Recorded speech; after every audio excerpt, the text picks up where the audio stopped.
It's minus 17 out. I'm going fishing. I'm gonna do this. See what happens. It's gonna be freaking cold. Sarah bought me some electric socks. I got them on, I got them turned on. Hopefully they stay turned on because I'm all done at my waders now and I ain't taking these suckers off. My other wader boots were frozen solid to the shop floor. So I got a spare pair I got on. I wonder if I'll be the only one there today. Let's see. Here we go.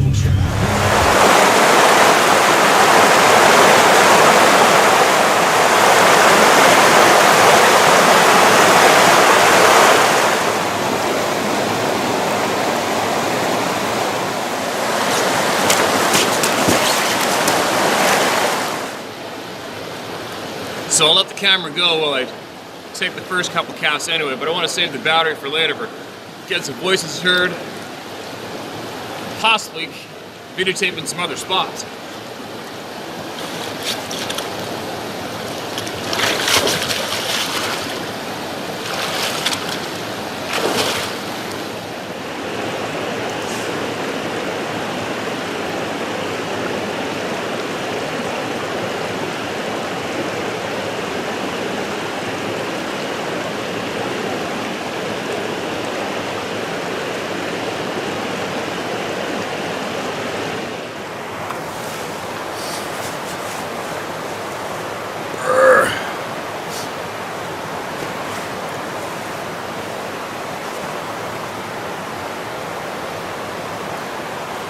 Well, I had one hit, lost one rig, and after I lost my rig, I tied the camera on, and I took about, I don't know, I think 12 minutes of cast drifting with the camera down there. So I can't wait to go back home and see what's on that. So after I've done that with the camera, I'm gonna let the pool cool off a little bit. While I do that, see if I can find some readers. And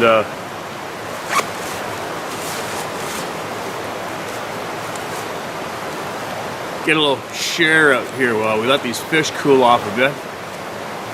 They don't really seem to get spooked from the camera. I actually had a steelhead go up and smash the camera with his tail last year.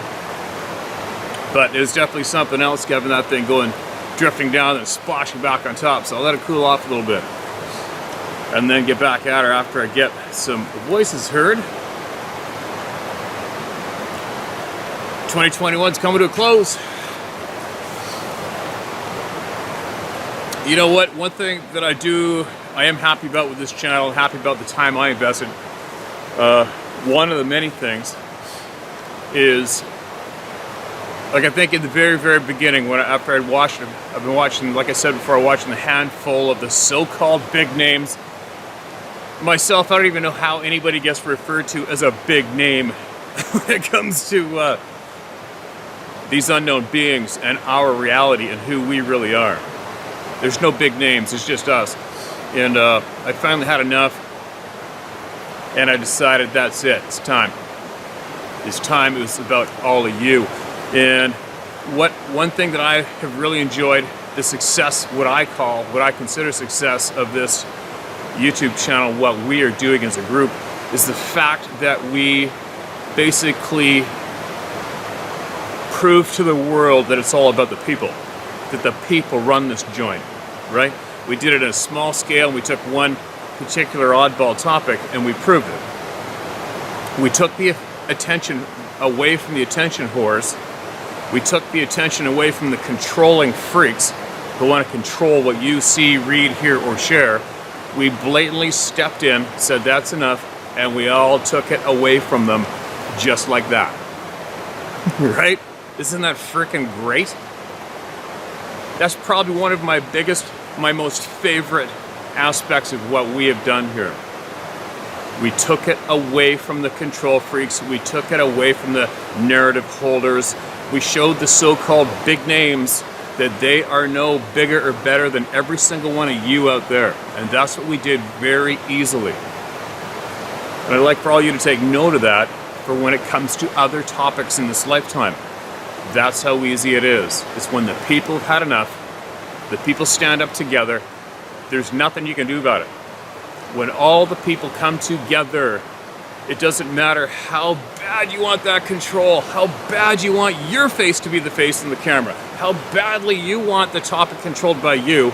It just doesn't matter anymore because the people run the joint. Right? Isn't that freaking great? I love it. I absolutely love it. All of you kicked the narrative controllers to the curb and took over with good, hardworking, honest people and nothing but pure motives. Bravo. It's like, that's when you stand there, that's when the slow clap, right? What is it? How does it go again?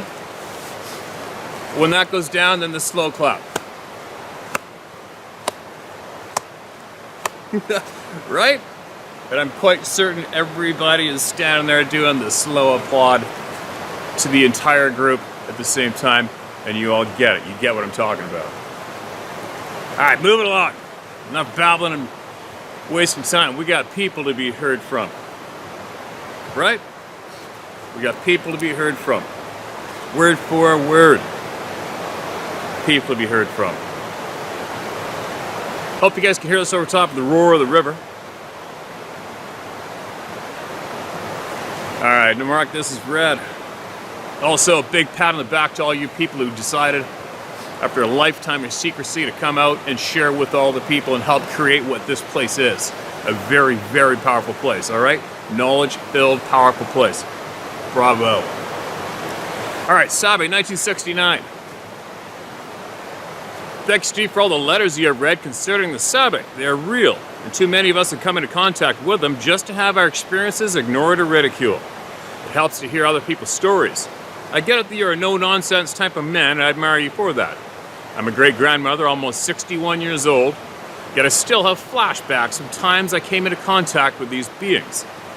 My family rented a low country-style farmhouse within sight of Mountain Island Lake outside of Charlotte, North Carolina. It was a beautiful place built in the 1880s with granite boulders in the yard and nearby forests. I wonder why my parents didn't move away sooner, because we had numerous contacts with these frightening creatures. But now I am resolved that humans deal with fear in various ways that include denial and curiosity. I kept having flashbacks of one event that happened when I was about 8 years old. Most parents try to assure their children that they really aren't monsters looking in their windows at night. Not mine. I'd always wondered why they seemed to believe me. Now I know the rest of the story. Not only did the Sabe peer into my window, but I fell off the top bunk because it had gotten into the house. There's no doubt that back then a window could have been left open, holding it, a window fan, or maybe it got in through the door. I do remember my mother told me to never open the downstairs front door ever. Well, that one particular night, after being alarmed by the face of my window, I finally drifted off to sleep, only to find myself being lifted up under my arms by that hairy monster. My first instinct was to struggle to get away. I couldn't even scream yet because I was so startled I hadn't time to plan my escape. Clearly because I wiggled right past the guardrail onto the floor. Boom! Ouch! I sought refuge with my little sister on the bottom bunk, and she got mad that I'd pushed her over. But there's a monster trying to get me. Shh! I could still see it, and was worried it would get us both. So then we're both yelling for Mama and Daddy. I'm yelling that there's a monster, and she's saying, Margene woke me up and pushed me over.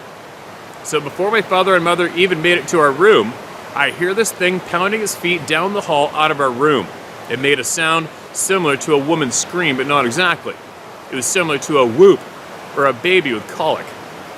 My parents were sympathetic, and now that I've remembered the part about how it got into the house, I sure understand why. Honestly, I can't say for sure if it was this time or another time. I saw a big one, and a juvenile with it. They jumped over the wrought iron rail in the front porch where the window boxes were that held the geraniums. That porch was on the second floor with a staircase going from the top floor down to the yard. I know I was young and asked them, why didn't you use the steps? But then I figured they didn't know how. The thick ivy in the chimney was torn off on one side that was outside our bedroom. The first floor was partially underground, and the ceilings weren't as high as on the second floor.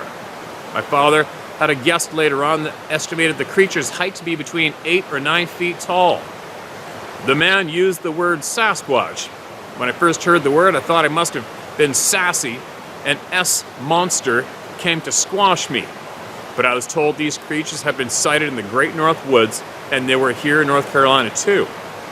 Thank you for your time and your family. Have a Merry Christmas and a Happy New Year. Wow. Margene, thank you for that email. I think your name sounds familiar. I think you emailed us before, didn't you? Now, that's something else. Imagine being a child and seeing a monster in the house and your parents actually are sympathetic to you and your experience of what happened inside the house. How unnerving is that?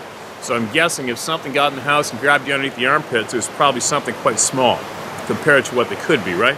Because if you're a child and if there's an adult in the house, I'm quite sure one hand would have picked you up by the waist. And that is freaking alarming, right? Let's see if I get one more out, then I'm going to go back to casting a line in behind me. All right. Comes another one marked this as red. Your question, why share now? Steve, I was watching the read from the gal who spent time in Alaska with a family of 7. And you asked us to tell you, why now? I can only say what you always say to us. You already know. You made a place where we come and voice something that didn't exist before. Safe isn't exactly the right word. There's risk anytime we open our mouths to speak about things that the assholes don't want us to talk about. No medium is really safe when Big Brother listens to everything. If you give us a place where we don't get looked at with disdain or skepticism or pity, sooner or later we will take the shot. In my case, I waited till last summer before I took you up on the offer. Mostly because over the years I tried to talk about it several times and got nothing but negatives back at me. Even from my high school sweetheart, who knew about it from others we both knew. We have been together almost 49 years. After all those years, 5 kids, 6 grandkids, and all kinds of ups and downs, I have never gotten a tiny bit of acceptance or a belief from her. None. I was a cop for 3 decades. My word was good enough to take away a man's freedom, or even his life. But somehow on this one thing, my word is worthless. I can't tell you how that feels inside, but it really sucks. And eats at your self-respect over the years. Cop personalities tend to be black and white, no shades of gray. We have to be that, because otherwise you just can't make these snap decisions, fast judgments, to do one thing or the other. At least, not and be correct. For the person closest to you in the world to snort at you in disbelief, basically calling you a liar, it's damn hard to take. I'm 66 and I was taught that my word is my bond. I believe that. I taught my kids that. I have a reputation for that kind of ethics in my whole life. In 30 years, I've never lost one court case. Not one. And that is credibility. Yet on one thing, I'm a liar? Bullshit. So when you offer the chance to speak without the crap ton of disbelief getting dumped in your head, it means a lot. Why now? Why not? Opportunity doesn't knock twice. The assholes are going to do their damnedest to kill as many of us as they can. So anybody with 2 brain cells knows it. So we take the chance and talk about it one more time. I've watched you read my little bit and it actually felt like a weight lifted off my shoulders. No shit. I can't explain it any better than that. I feel like I can breathe again. I was 18 when I joined the club. I'm 66 now. Cops rarely live to be old. We tend to blow a gasket and die. If not now, when? Sorry if this went long, but you asked for an explanation, and that's not easily done with few words. People troll you and talk about how much money you must be making doing this. I could care less. Whatever you get, you did the work. You're entitled to it. It pays for hay, goat chow, everything that you want to spend money, you earned it on. That's your right, not for somebody else to sit in judgment on. As far as we're concerned, it's not even an issue. What you do has value, and we appreciate it very much. It's something few others offer to us. Dave and Scott are the other 2, mostly. The 3 of you give some meaning to what the rest of us feel. Thanks very much for that, brother. Much appreciated, Andy. Andy? This place is nothing without you, all right? Nothing. It's nothing without you and nothing without all the other people just like you. And thank you for being a good stand-up police officer. It's something we all need, right? And I know the frustration that you're carrying with your wife. I have many friends that have the exact same reaction, but it took me quite a while to understand fully that it wasn't the disbelief, it was the fact that it scares the living shit out of them bad enough that they will block it at all costs. They will not engage in the topic conversation at all costs. They don't want it to be real. They don't want it in their life. They don't want to acknowledge it, and they will stay firm on that stance at all costs, right? So hopefully you'll be a little more sympathetic to possibly that aspect of it than feeling that you are being referred to as a liar. I'm quite certain your wife doesn't believe you're a liar. If I had to make a bet, and I bet the farm that the topic scares the shit out of her, and she's just fine without that topic in her life. And who knows? Who knows? Maybe she had a terrifying face-to-face encounter with one way back in the day. You never know. It's a possibility, right? And maybe possibly you could send her this video and she can have a listen to it. Maybe it'll help her understand a little more and be a little more understanding towards you and how the topic frustrates you when it possibly comes up between yourself and her and how you're feeling like a liar. Because that does kind of suck, right? I think we're probably both on the same page when it comes to people calling us a liar. Not talking about your wife, but I mean somebody else. You want to get in their face and say, oh yeah? I dare you to say that one more time, right? I get it. But anyway, I'm so glad I lifted a weight off your shoulders. It's lifted a weight off of tens of thousands of people. 100% without a doubt. And as far as the people going after me, it's not possible, right? I mean, the odd time, I'll admit it, the odd time I have had the odd email that I've read, it caught me at the right moment. I went straight for the jugular and got it across that if I could, I would dive into the internet and come out on their end and trash the shit out of them. And I'll admit it. The odd time I do have that reaction, I've done it a handful of times now to people who have emailed me and blown a gasket and I've ripped their throat out verbally. But other than that, I mean, it's pretty harmless, right? It doesn't matter what people say. It doesn't matter. It just doesn't matter. It doesn't matter the naysayers. It doesn't matter how vicious and how vile they get. It doesn't matter, right?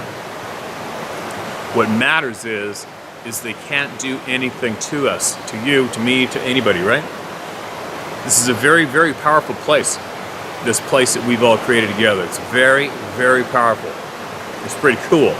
And I hope that this example of what we've done here, of taking the narrative away from the camera hose, right? The camera whores, the so-called big names who are actually quite the opposite now, right? They're done. You know what? On that note, we were kind of curious the other day as to who or where there might even be a popular channel when it comes to this topic, and we found some that possibly were or used to be.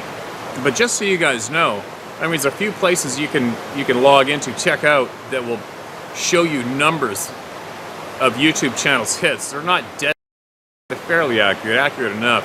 And just so you guys know, this channel is receiving a substantial higher amount of views than any other channel, no matter who the other channel owners is. Some are TV celebrities that have been in front of the camera in front of millions of people forever, and this channel is still getting over 2 million views than their channel are a month. How's that for being a little crazy, for not being marketed, for not being TV celebrities in the past, for not having access to Discovery or History or whatever channels on TV? It's an example of what happens when all of the people have had enough and they want to kick the BS to the side, take the camera whores and kick them to the side, take the narrative holders and strip what they've somewhat managed to control until now, and kicked it all to the side and took over. It's pretty freaking cool. It's been on my mind a lot lately once I really realized the magnitude of what's gone on here. It's substantial, it's huge, and it creates hope with not only this topic, but with numerous other topics in the world. We just got to figure out how to expand and get the people to tear it away from other narrative holders and other topics. Anyway, I'm babbling. I gotta get fishing. I'll talk to you guys again before I go home. Or maybe I'll hook a fish and you can watch me fight it. Here we go. So about maybe 10 years ago, I came up this river in a jet boat with an old friend. I think we caught 22 steelhead in 2 days. I just hiked down the river to a hole I've never fished by myself before ever, or been by since. Check this out. How delicious does that look? No footprints in the snow, but mine.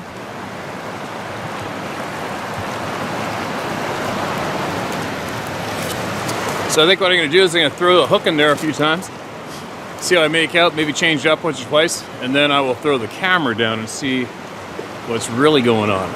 Love it. Juicy place.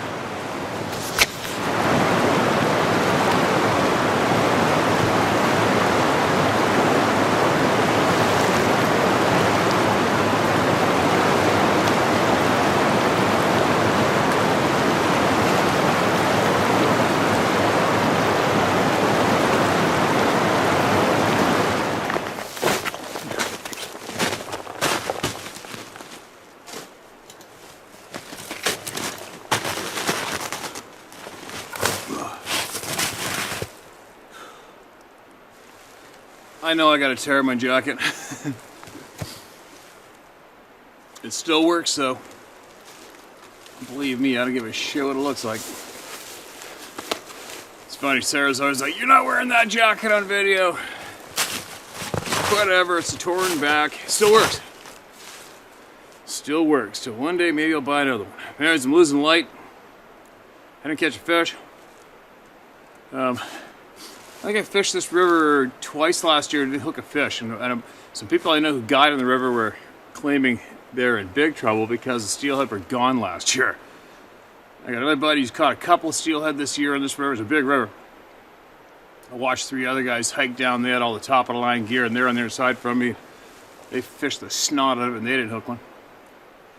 But I think I managed to take about 22 video casts, which, to be honest, it makes me absolutely excited to get home and see what was down there. I love it. So we'll see what happens once I get home. What's really down there. And I think I might, the next time I go, I'm possibly going to go, well, I'll go hit this one more time. I'm going to go fly fish in the upper half of the river. And then I think I'll take a few days out and I'm going to go remote alone again. Like where I went last year, my buddy, and I videotaped those steelhead and caught a few. I'll probably go hit that one. But in the meantime, let's get some voices heard before I run out of light and go home. And gotta go home. I'm on my way home. Oh, I'm on my way home anyway. Come on. I get. We'll see. That's cool. You know, one thing I know I got a reply from the guys. There's a group full of people who are claiming to be in contact with these beings, quite often speaking to them. Maybe they're lying, maybe they're not. And let's face it, you guys, if somebody does email in to lie just to hear themselves, well, it's only going to affect them. It doesn't affect anyone here, right? They come and they go. But there's some people on here that have some crazy, not crazy, but some substantial claims. And I have no reason not to believe them. But what I would like to say, I think I haven't come across that share yet, the reply from the guys who've been in contact with these beings. My challenge to you would be, if you would, if I want to think about it, is seeing as how you are very skilled, very, very driven, and obviously don't give up and have the right approach, and you're making contact with these beings, I think you even said you're getting names of them. What if you were to take all of that focus and all of that hard work and challenge yourself to find out who the hell we are and find out the truth about us? I think that might play a very large part of us understanding a whole lot of shit, right? Because if some of you people out there who are working very hard at figuring out these beings and making contact with them, that would tend to make me believe that you could probably do real good at finding out our truth. And maybe I could throw out a personal challenge to all you to find that out. Find out our absolute honest truth. Obviously we're getting lied to. Obviously we've been misled. Obviously our history has been demolished, possibly. Think about that one for a little bit and chew on it. See what you come up with, alright? We got to find out who we are, possibly, before we get to find out who anybody else is. You never know. Although we are moving right along, aren't we? All right, what do we got here? Feather Falls, California experience. Dear Steve, I just listened to a story from the Maydew, pronounced Maidu, man from Oroville, California. I want to support him in his experience because I lived in Feather Falls on what was once the land of the, Maidu, used for grinding their acorn for meal. I was also told by a local Maidu man that the chief lived on this plot of land, but can't confirm that. I know they ground their meal there because we had numerous grinding rocks all over the 2.5 acres we own. Though, how can one own land, for that matter, a tree or a rock? We also bought an additional 10 acres down the mountain from us to keep the pot grower who squatted there from coming back and disrupting the peace.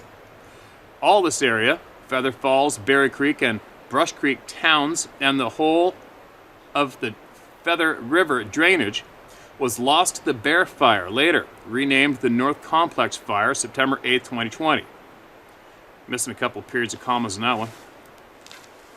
We had bought the 2.5 acres back in 2011 because 2 of our 3 sons lived in Butte County, but there was only an old cabin that we had to take down to build our home on the same spot. There was a lot of brush and dead trees to clean up, and we would work weekends on the place and camp out in the old cabin with no running water or electricity. Once we took a whole week to work on it and brought our horses with us to ride if we had the time. One afternoon we were burning some brush in a small pile, and I went down to feed the horses, and I noticed all 3 had their eyes and ears pointing down the hill towards a small gully. I always listen to my animals and stopped to listen, but I couldn't hear or see anything due to the very thick underbrush. In fact, the woods were abnormally silent. We had bear in the area, so I figured they smelled or heard one. I went back up to the burn pile where my husband was tending the fire, and just after I sat down, an extremely loud scream came from the aforementioned gully. It went on for minutes, undulating in tone and pitch, and ended with a very human-sounding, though hoarse, laugh. We looked at each other, and because it was so unbelievably unearthly a sound, my husband looked at me with wide eyes and said, "Did you hear that?" I said, "Yes." Then it happened again. I decided to respond with our rusty gate hinges by swinging the gate to send back something spooky. Then it happened one more time, always starting with that extremely loud scream and ending with the human laugh. I'm not a large woman, but I was raised in a very violent home as a baby, so I don't scare easily. But what I did next probably falls under the foolish heading. We had grabbed a 30-30 after the first scream, so I told my husband that I was going to run down the hill toward the sound, and if I yelled shoot, to shoot over my head. I ran down laterally to where I thought the sound was coming from, then turned towards it and stopped within what I estimated was 50 yards of where the sound came from. It was completely silent. No sounds from birds, bugs, or wind. I stood there for quite a while, or at least what seemed a long time, listening and nothing. So I decided to sing Amazing Grace and the Love of God out to the wilderness. After I finished singing, I thanked the beings, whoever they were, for allowing us to live there and wished them peace. We had no idea what could have made the sounds, and when we told our oldest son, he said, "This sounds like Bigfoot." He wasn't surprised or kidding. And I said, "Really?" He said that he thought so. We didn't make much of it at the time because our lives were very busy at the time. Lately, though, I came across your videos and was shocked at the similarity of the descriptions of the screams to what we heard that day. By the way, we were within a few miles of Millsap Bar, and the Maidu man told about in his story. We never heard the screams again and lived there peacefully till the fire forced us out, and we now live in North Idaho, 4 miles from Canada. Couldn't take the California BS anymore. If you want to share this experience and my name, that is fine with me. I hope your Christmas season brings you many blessings. Susan Lawman. Susan, absolutely appreciate you going out of your way to type that out and share it with everybody through me. I think normally we always get the loud scream mention, and not that often is a blatant human type laugh at the end of them. That must have been something else to hear that. I would be very curious as I look around. Well, not that curious to hear the laugh, but maybe somebody could have recorded it and sent it to me that way. I would be down with hearing. Can I interrupt you? Holy cow, you just scared the crap out of me. I was standing there for about 4 or 5 minutes. Oh, were you? You listening to the story? A little bit, yeah. Cool. Where's your rod? Well, I left it in the truck. Uh, Did you see any fish down there with the camera? well, I got... Stop this. It's fine, I read all these email stories that get sent to me.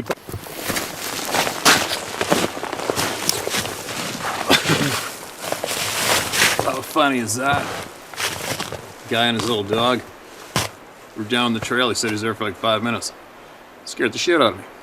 Guess my sixth sense isn't picking up on anything right now, is it? Maybe your sixth sense just alarms us to somewhat of a threat or a stalking nature.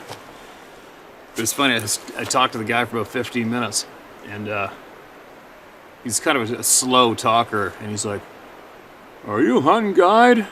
Like, yeah, well, it was. He goes, "Yeah, black-tailed deer hunting, I seen you online." I'm like, "Oh yeah, that's me." Kind of random, kind of funny. He didn't want to talk about the Sasquatch topic though, which is fine. No, I'm really losing light, so I gotta see if I get one more out. Alright, what do we got? Alright, I'll read one more, and then I'm gonna get going, you guys. And we'll pick this up tomorrow again. Countless encounters. Thank you for your work. I was living summers of 2013 and 15 in the most remote community in the lower 48 when I had an encounter in the high Cascades east of Glacier Peak, Washington State. I am a licensed applied scientist and was intrigued by what I witnessed. While at that community, I was able to learn more about them. I reached out and met as many people as I could that had experiences and listened respectfully to their stories. I have camped with 1, 2, 3, 4, 5. You just name dropped 5 people who I will not promote just because. I've camped with these 5 people, plus many more. I learned from them and developed my own... Okay, hold on a minute. Oh, please not share this online. Right, alright. I'm going to pass that one up. I guess that was a... one meant for me. Alright, what's this one? Mark, this is red. Memory. You shared a story of a young man sleeping in a tent, found himself outside, away from the tent when he woke up the next morning. No idea how he ended up there. This jarred a memory that happened to me many years ago. I'm 70 now, and this happened when I was about 17. Me and 2 cousins would set catfish lines late at night, and then we'd have a few beers. Later, we'd get on the back of the pickup truck, open bed. We'd be in sleeping bags, and I was the smallest, so I'd be in the middle.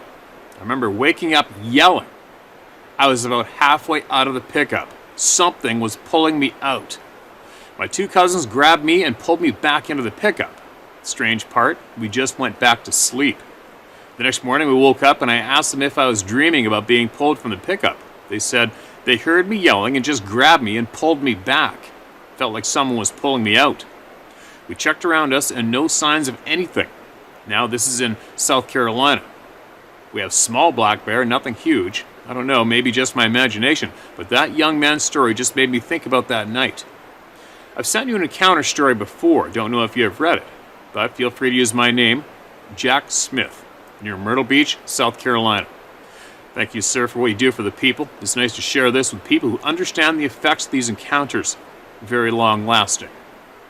Jack, appreciate it. I'm going to end on your email so it's fresh in my mind to search your name in my inbox and see if we have come across your email yet or not. And if we haven't, I'm going to read it right away, all right?